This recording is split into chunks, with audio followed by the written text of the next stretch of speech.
A woman extraordinary, a concert pianist turned a dynamic entrepreneur, making waves in the field of culture and philanthropy. With us on this episode of The Next Guest from the 973 show, we have the founder of Venus Global Events and Creative Women International Platform, Olga Balakleets. Welcome, Olga, to the podcast. Thank you so much for your kind introduction, and what an honor to be part of this interview with you. Thank you very much. Thanks. The honor is ours as well. Olga, let's begin. You're in the beautiful island of Bahrain. What brings you here? Indeed, such a beautiful island. This is my first visit, and I'm delighted to finally arrive in Bahrain on a kind of invitation of the strategic advisor of Creative Women Platform, Kanika Saberval. She's my host, and I'm really delighted that finally I'm here in Bahrain, and of course also hosted by Creative Women Platform chair in Bahrain, Nahad Ashaq. Okay. Those two special ladies became very good friends, and we have many exciting plans. How long are you going to be here? I'm here for a few days. Okay. And already the visit is full of... the calendar is packed. Right. Exciting. Bahrain has a charm of itself that it really lures people to it. I'm sure you would leave the country with brilliant memories, beautiful memories. That is a charm that Bahrain, the island, has on people. Well, Olga, as I said, you are a pianist turned entrepreneur. The journey has been beautiful, isn't it? Can you take us through it? Thank you. Exactly. I was playing piano from very young age. Mm-hmm. My mother is a piano teacher, and naturally I started playing very young. I started performing in front of audiences to some of the young age. Yeah. And I've been really used to be in front of many people. I've been used to be presenting something in front of an audience and in front of many people.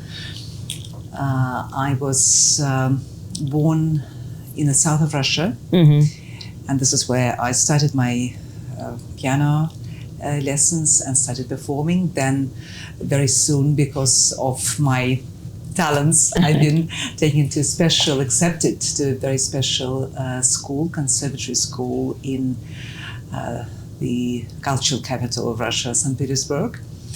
And so this is where I continued my studies and my performing. Soon after that, I've been accepted to study at the prestigious known musical academy Mozarteum in Salzburg in Austria. And soon after that, to the Royal College of Music in London.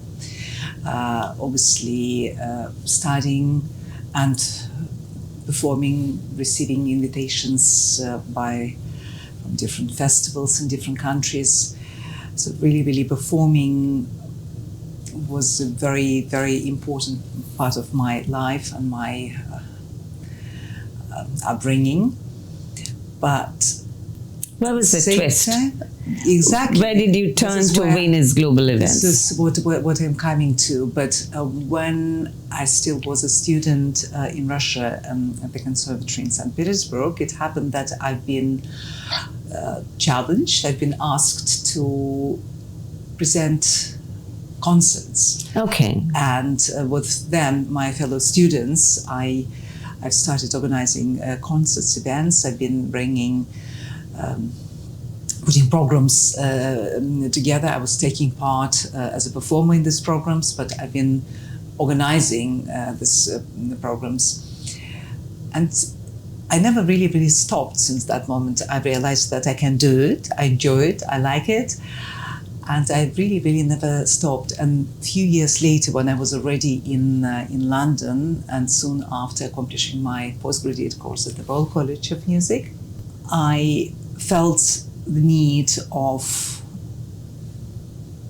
continuing with concerts, organizing and bringing beautiful programs, and giving pleasure to people. And therefore, I created my first festival, quite ambitious festival, which was running over 2 weeks at the South Bank Centre in London, which is one of the biggest cultural centres in London. I didn't start small. Okay. And eventually after this festival, I carried on doing more and more concerts, cultural projects in UK and also in other countries. I started collaborations with cultural departments of various governments, and I was hugely enjoying this. I felt that I was on this international stage, still performing, and being in charge of many people, many artists and managements. And this is where this entrepreneurial skills started, I suppose, developing. Because organizing events and big events, it's quite a challenging job, because it is about lots of logistics, of course. It is about making business sense, financial sense, and fundraising, of course, taking on lots of risks when you have to manage events with large budgets. And over the years, obviously, I've been developing this business skills, taking on more and more challenges which come with organizing events. And this is how gradually I was becoming more and more of a businesswoman, entrepreneur. Yeah. And my work has been recognized, and I've been asked more and more by different organizations, governmental and commercial organizations, to be an advisor, to be involved in realizing their dreams and I'm their sure you would aspirations. have got really busy with all these. Did you take your hands off the performing part at that time? This is a very, very good question to ask, and it's been, of course, a very big challenge for me in those times, because I'm sure you would have been missing, right? Performing. I never really stopped completely. Even now, I do perform. Oh, right. That's nice. It does not happen as often as it used to be.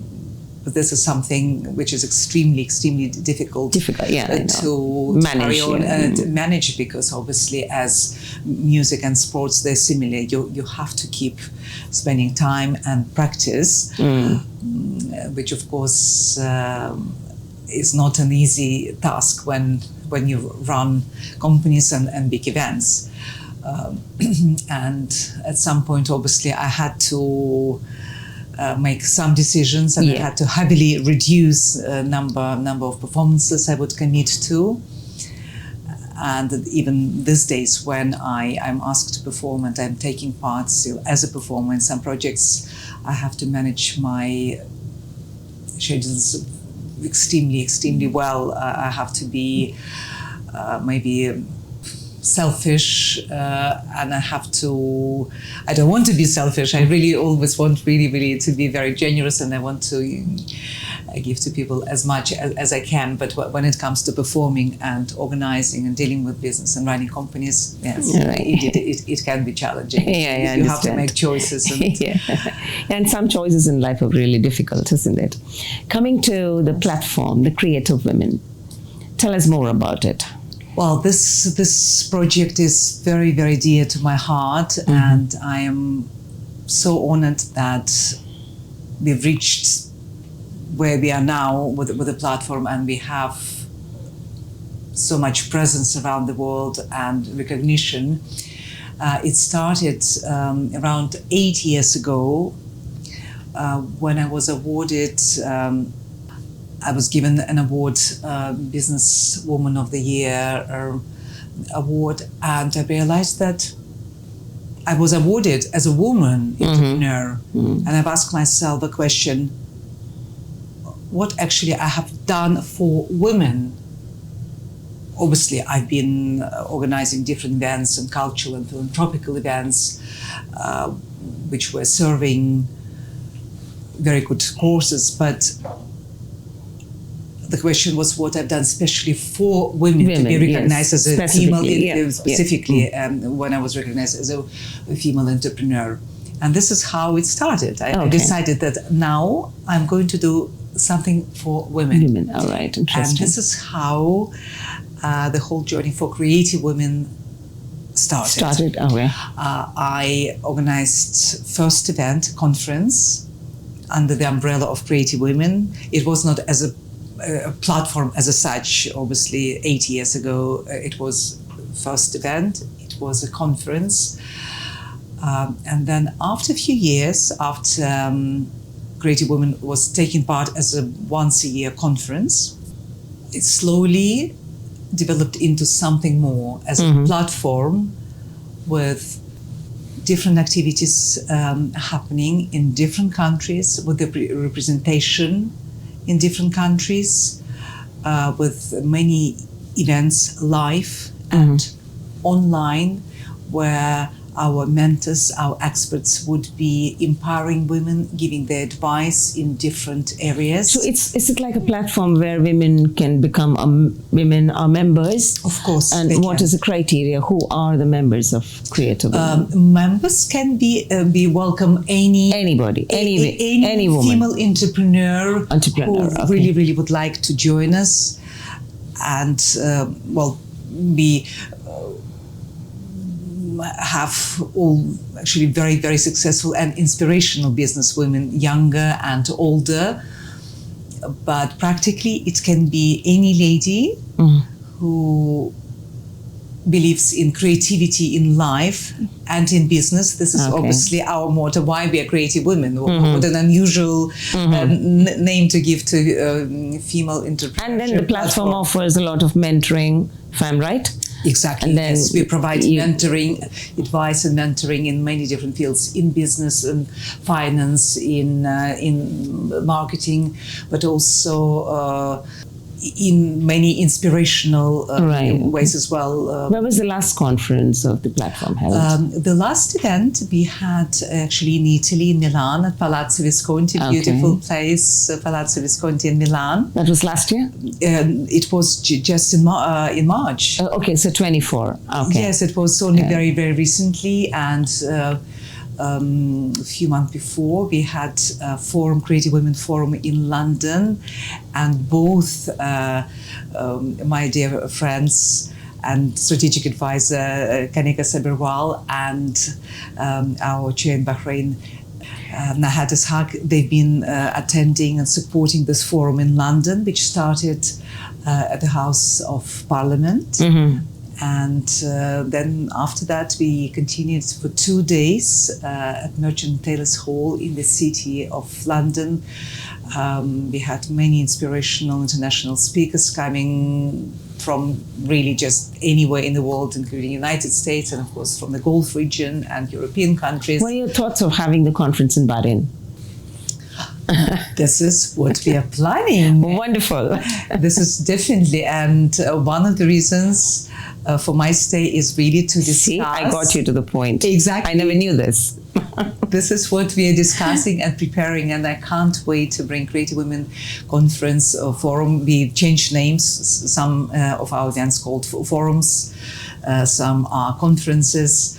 But we are working right now to bring Creative Women platform to Bahrain, and it's going to happen already very, very soon. Very good, very good. Olga, thank you for taking us through the platform in detail. Well, I'll go back to you again. A couple of things more related to you, the person, you, the entrepreneur and the performer. Theatrum Vitae, it is something which I found interesting in your profile. So also your engagement with sports and young ballet dancers, isn't it? So could you please tell us, to begin with the Theatrum, its motto sounded really interesting. It's uniting world through peace.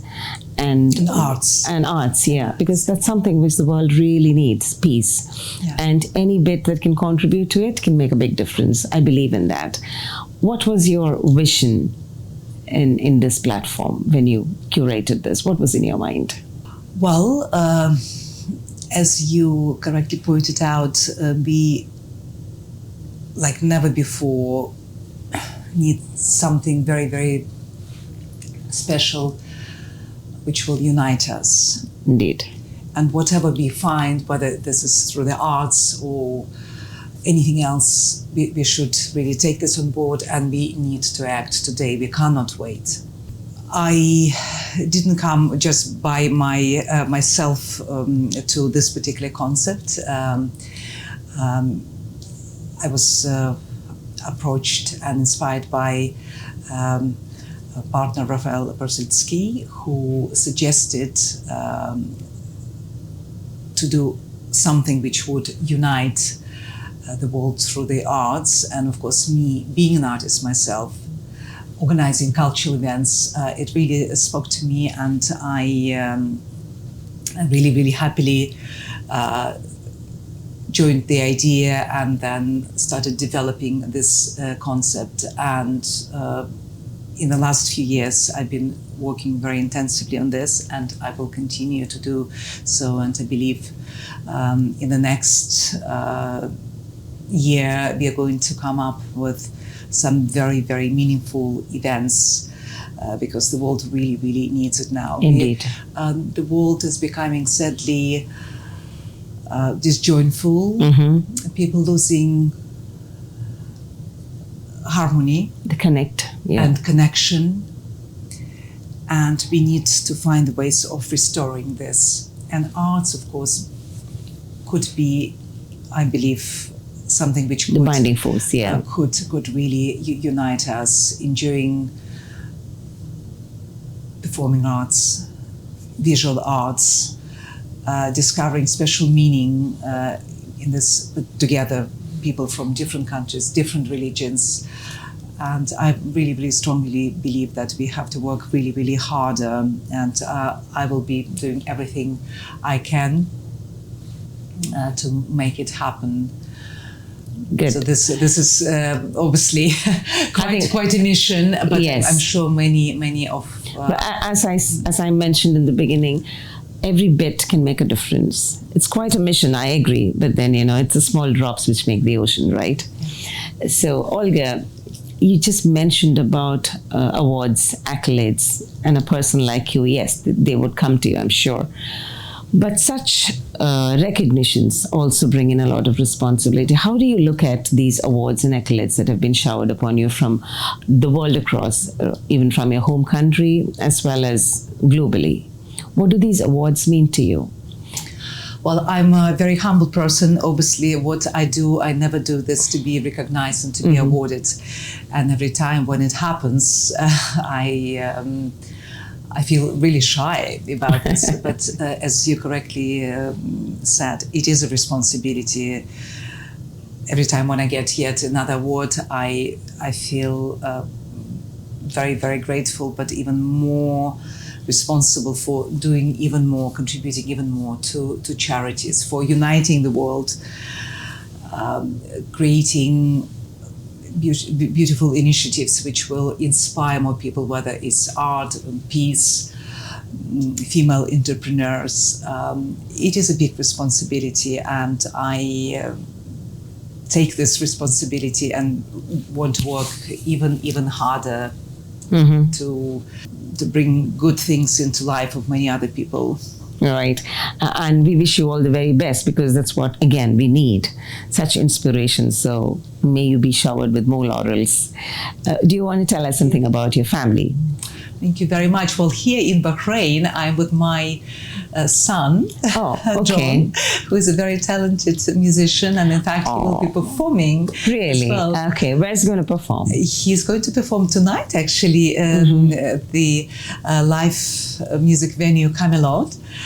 He was brought up as a classical musician, as myself. But he is much better, by the way, than me. He's super, super talented and very humble young man. And he plays violin, he plays piano, he plays guitar. He is a songwriter. And actually tonight in Bahrain, he's going to perform his music. Okay. This is the only performance. Unfortunately, the podcast would be telecast after tonight. So maybe we can see the recordings later. But where else is he performing in the coming week? Is there any? Well, we're here only for a few days. Okay. It's going to be tonight at Camelot, and just before we were flying to Bahrain, he was performing at Camden Club in London. Good. And a couple of weeks ago, he was performing in Italy, in Milan. And this is all during his break from university, because he is a full-time student at Clare College, Cambridge. Interesting. Studying music. Interesting. So, Olga, as we come to the close of this beautiful conversation, I know this is your first time in Bahrain, and I think you're yet to see the country, but still you have possible discussions going on about hosting a conference in Bahrain. What would be your message to Bahrain to conclude with? Well, Bahrain is a really very, very special country, and I really would like Bahrain to be really, really proud of all their achievements, their very rich culture.